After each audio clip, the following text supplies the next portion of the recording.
प्रभु यीशु के सामर्थ्य नाम में आप सबको जय मसीह की। Praise the Lord, hallelujah. आइए आज के सुंदर दिन के लिए हम प्रभु का धन्यवाद करते हुए अपने ध्यान को हम प्रभु के वचन की ओर लगाएं। मेरे साथ रोमी की किताब उसका अध्याय 11 और उसका वचन 33 निकालिएगा। यहाँ इस प्रकार से लिखा है, आहा, परमेश्वर का धन और बुद्धि और ज्ञान क्या ही गंभीर है, उसके विचार कैसे अथाह और उसके मार्ग कैसे अगम हैं। Praise the Lord, hallelujah. परमेश्वर के लोगों, आज अगर किसी ने तंबाकू लिया, नशा किया है, या यदि कोई नशा करता है तो आसानी से डॉक्टर पता लगा लेता है कि ये नशा करने वाला व्यक्ति है या नॉन एल्कोहल व्यक्ति है। आज वो टेक्नोलॉजी है, आपके शरीर में अगर कोई इन्फेक्शन, कोई बीमारी है, आपके ब्लड से पता लगा लिया जाता है। आज वो टेक्नोलॉजी को आप जानते हैं। आप डॉक्टर से झूठ बोल दीजिए, डॉक्टर आपका ब्लड टेस्ट करेगा और सब कुछ आपके सामने रख देगा। परमेश्वर के लोगों, जब एक मनुष्य ऐसा कर सकता है तो परमेश्वर के विषय में हम क्या कहें। पवित्र शास्त्र कहता है परमेश्वर का ज्ञान, परमेश्वर की बुद्धि, परमेश्वर की समझ अथाह है। कई लोगों ने परमेश्वर के साथ में इस प्रकार का व्यवहार किया मानो परमेश्वर नहीं देख रहा है। परमेश्वर के लोगों, आप दाऊद के विषय में जानते हैं। हित्ती उरिय्याह की पत्नी, उसके साथ उसने गलत किया और दाऊद ये सोच रहा था कोई नहीं जान रहा है, कोई नहीं देख रहा है। यहां तक उसने उसके पति का हत्या करवा दिया, मर्डर करवा दिया। अभिषिक्त है, प्रभु का जन है, पर देखिए प्रभु का जन होने के बावजूद उसके दिल में, उसके मन में प्रभु का भय नहीं है। वो परमेश्वर को आराधना तो कर रहा है, 7-7 बार आराधना करता है, पर फिर भी परमेश्वर को परमेश्वर के रूप में क्या वो पूर्ण रीति से समझ पाया है?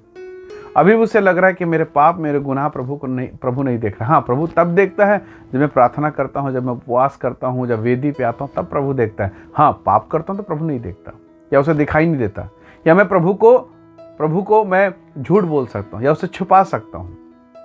ऐसा उसके मन में था, इसलिए उसने किया। पर उसके पाप करने के बाद जब नातान नबी आता, उसने कहा दाऊद से कि तू पापी है, तूने ऐसा काम किया है। उसने दृष्टांत बताया और तब दाऊद टूट गया। और अब दाऊद समझ में आया, दाऊद को अब ये बात समझ में आ गया कि तेरी आत्मा से भाग कर मैं कहाँ जाऊँ। आसमान में चढ़ूँ, छत में चढ़ूँ तो तू वहाँ है, नीचे अगर चला जाऊँ तो तू भी वहाँ है। तो परमेश्वर के लोगों, परमेश्वर का वचन बताता है परमेश्वर हर जगह मौजूद है, वो सब कुछ जानता है, कोई बात उससे छुपी नहीं है। नए नियम में यूहन्ना के सुसमाचार अध्याय 4 में एक सामरी स्त्री आती है। सामरी स्त्री का मतलब आप जानते हैं, वो स्त्री जिसने 5 पति कर चुका, 6वें के साथ है और कोई उसका नहीं है, सब दूसरे के पति हैं। क्या उस महिला को आप एक अच्छे परिवार की महिला कहेंगे, या एक अच्छी नारी या एक अच्छी स्त्री कहेंगे? नहीं, पर उसको भी प्रभु ने दया किया, उसको क्षमा किया। पर अब वो महिला जब प्रभु यीशु मसीह से मुलाकात करती है याकूब के कुएं के पास में, तो वो अपने पाप को दबाती है, छुपाती है और ऐसा बन जाती है एकदम भोली भाली, जैसा वो कुछ नहीं जानती, एक पवित्र नारी की तरह व्यवहार करती है। और जब यीशु ने कहा जा अपने पति को बुला, तो उसने कहा नहीं, मेरा तो कोई पति नहीं। पाप किया कितनों के साथ, और बड़ी चतुराई से पाप छुपा के कहती परमेश्वर के सामने मेरा कोई पति नहीं। और तब प्रभु ने कहा तो 5 पति कर चुकी है। और अब इसको समझ में आ गया कि ये तो सृष्टिकर्ता परमेश्वर है, ये तो कोई नबी है, ये तो कोई भविष्यवक्ता है। तो प्रभु के लोगों, आज भी हम वही गलती करते हैं, वही गलती कर रहे हैं। दाऊद ने वही किया, सामरी स्त्री ने वही किया। आपको मालूम होगा गेहजी के बारे में पुराना नियम में, एलीशा अंदर प्रेयर रूम में बैठा है और गेहजी नामान सुरयानी नाम का एक कोढ़ी था। परमेश्वर के लोगों उससे धन पैसा लूट लिया, मांग लिया झूठ बोलकर और ले जाके छुपा दिया।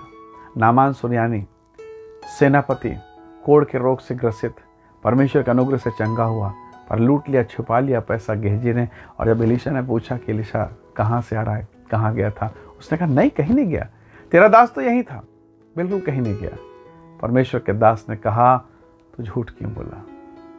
नया नियम में हनन्याह शफीरा ने जमीन बेचा, प्रभु के आत्मा से प्रभु के दास से झूठ बोला, छुपाया। हम कितनी बार झूठ बोलते हैं, छुपाते हैं, और प्रभु के सामने हम ये बताने की कोशिश करते हैं कि प्रभु हम तो सच्चे लोग हैं, प्रभु हम तो पवित्र लोग हैं। पर क्या प्रभु मेरे हृदय को, मेरे मन को नहीं जांचता? प्रभु ने कहा यिर्मयाह 17 अध्याय वचन 9-10, मैं यहोवा मन को खोजता, हृदय को टटोलता हूँ, ताकि प्रत्येक जन को उसके काम के अनुसार, उसके व्यवहार के अनुसार उसको प्रतिफल दूँ। प्रभु के लोगों, क्या परमेश्वर नहीं जानता दाऊद क्या कर रहा था? क्या परमेश्वर नहीं जानता कि गेहजी क्या कर रहा था? क्या परमेश्वर नहीं जानता कि वो 2 स्त्री पुरुष मन्नत मानकर भी, पैसे को छुपा कर भी कहते हैं हनन्या सफीरा, ना ना ना ना, इतने का ही हुआ है। क्या प्रभु नहीं जानता? प्रभु सब जानता है। पर प्रभु एक चीज़ चाहता है, मैं और आप सच बोलें। हम डॉक्टर से सच बोलते हैं, वकील को सब बता देते हैं, हाँ मैंने ये मर्डर किया, हाँ मैंने चोरी करी, मैंने इस तरीके से किया। हम वकील को बचाने वाला समझ के सब बता देते हैं, डॉक्टर को बचाने वाला समझ के सब बता देते हैं। एडवोकेट डॉक्टर से सबसे सच बोलते हैं, परमेश्वर से क्यों नहीं बोलते? क्या कारण है? प्रभु ने कहा उससे मत डरना जो कोई केवल तुम्हारे शरीर को घात करते हैं, उससे डरना जो तुम्हारे शरीर और आत्मा दोनों को नाश करने की सामर्थ्य रखता है। हम प्रभु से नहीं डर रहे हैं। दाऊद 7 बार प्रार्थना करता है, अभिषेक में है, यहोवा का तेज इस पर उतरता है, पर उसी यहोवा से झूठ बोल रहा है, दबा रहा है, छुपा रहा है, पाप कर रहा है और डर नहीं है। हम सीसीटीवी के कैमरे के सामने डरते हैं, अरे हम तो रिकॉर्ड हो रहे हैं, पर हम परमेश्वर की आंखों के सामने 24 घंटे 24 आवर, हमेशा। हमें डर नहीं, हमें भय नहीं। परमेश्वर आज की सुबह हम पर अनुग्रह करें ताकि हम उसके भय में चल सकें, उसके प्रेम को समझ सकें। इतनी गलतियों के बावजूद वो हमारा पिता है, वो हमें माफ़ करता है, वो हमें क्षमा करता है। प्रभु के लोगों, परमेश्वर को सब कुछ मालूम है। क्यों ना दिल की गहराई से सच बोलें कि प्रभु मैं पापी हूँ। दाऊद ने कहा ना, प्रभु मुझसे गलती हुई, मुझे माफ़ कर। भजन 51 लिखा, उसने कहा जूफा से मुझे शुद्ध कर तो मैं सचमुच में शुद्ध हो जाऊँगा। आज के इस दिन में हम प्रभु से कहें कि प्रभु तू सब जानता है, मेरे पाप, मेरे गंदे विचार, मेरी बुरी बातें, मेरे जुबान के निकलने वाले हर एक अशुद्ध विचार, मेरे पाँव जो गलत मार्ग में चलते हैं, तू सब जानता है। मुझे क्षमा कर, मुझे पवित्र कर दे। और प्रभु आपको क्षमा करेगा, पवित्र करेगा और फिर से नए अभिषेक से भरेगा। फिर से प्रभु आपको आशीषित करेगा, क्योंकि परमेश्वर सत्यवादी परमेश्वर है।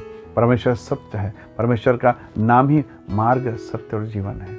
प्रभु के लोगों, यदि आप सच बोलेंगे, प्रभु वो सत्य का आत्मा आप में आएगा, पवित्र आत्मा अर्थात सत्य का आत्मा आप में आएगा। और जब आप सत्य बोलना चालू करेंगे, वो आत्मा आपके भीतर काम करेगा। आइए दुआ करें, धन्यवाद करें, परमेश्वर की महिमा करें। प्रभु इन वचनों के द्वारा आपसे बातें करें, आपको आशीष करें। प्रेमी अनुग्रहकारी स्वर्ग के पिता, मेरे प्रिय भाई बहनों को मैं आपके हाथों में सौंपता हूँ। इन्हें ब्लेस करें, आशीष करें, अनुग्रह करें प्रभु। और इन वचनों के द्वारा आपने बात किया, धन्यवाद। प्रत्येक पर आपका अनुग्रह हो। महिमा और आदर देते हुए विनती मुक्तिदाता प्रभु यीशु के नाम से मांगते हैं, आमीन आमीन। प्रभु आप सबको बहुत ऐसे आशीष दे। बहुत धन्यवाद। जय मसीह की। Praise the Lord.